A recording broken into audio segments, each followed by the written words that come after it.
Sa tindi na nga ng kaguluhan na nangyayari ngayon sa gitnang silangan ay tila wala na talagang makakapigil pa sapagkat nito lamang ay nagsanib-pwersa na muli ang dalawa sa pinakamimpluwensyang bansa sa buong mundo, ang United States at ang United Kingdom laban sa mga rebelde ng Yemen, ang mga Houthi.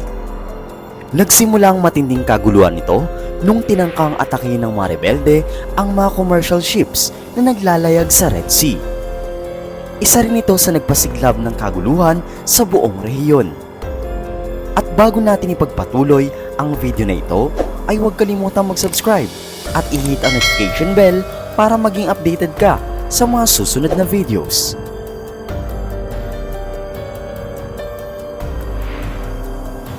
Alam mo ba na matapang na inanunsyo ng mga rebelde nung Biyernes na nakapatay sila ng 5 tao at direktang ipinahayag sa mga Amerikano at mga Briton na sila'y nakatimbre na bilang mga legitimate targets sapagkat madalas itong nakikialam sa mga aktibidad nila. Ngunit hindi rin nagpatinag ang presidente ng US dahil hindi niya daw tinotolerate ang mga ginagawang ito ng mga Houthis. At kapag hindi pa sila tumigil, ay mapipilitan si Joe Biden at mga kalyadong bansa nito na bombahin ang mga rebelde. Sadyang hindi nagkikimit balikat si Biden sapagkat minanduhan na niya ang pwersa ng Estados Unidos sa pag-atake sa mga rebelde. Alam mo rin ba na umabot sa 30 lugar sa Yemen ang binomba nila at pinaulanan ng mga bala?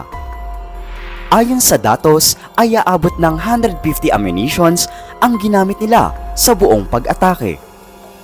Naglabas rin ng pahayag si Lieutenant General Douglas Sims na hindi niya inaasahan na magkakaroon ng mataas sa bilang ng casualties.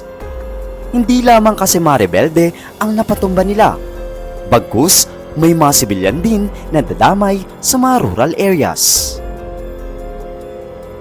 At dahil sa pag-ataking ginawa ng US at ng UK sa Yemen, ay mas lalong nag-alab ang galit ng mga Houthis.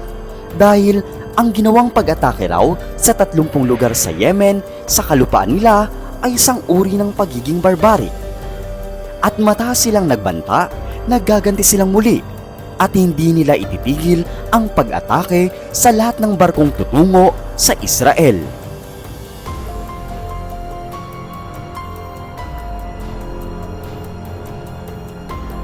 At ang siyang magiging hudyat nila upang huminto ay kapag natigil na ang gyerang nagaganap sa Gaza.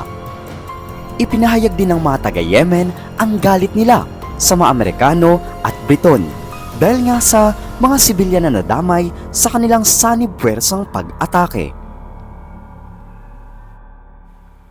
Sa oras na ito ay wala pang sinasabing paghihiganti ng mga rebelde. Ngunit anumang oras ay pwedeng sumiklab na naman ang isang matinding kaguluhan. At naway wala na sanang may inosenteng buhay pa ang muling madadamay sa gyerang animoy wala ng katapusan.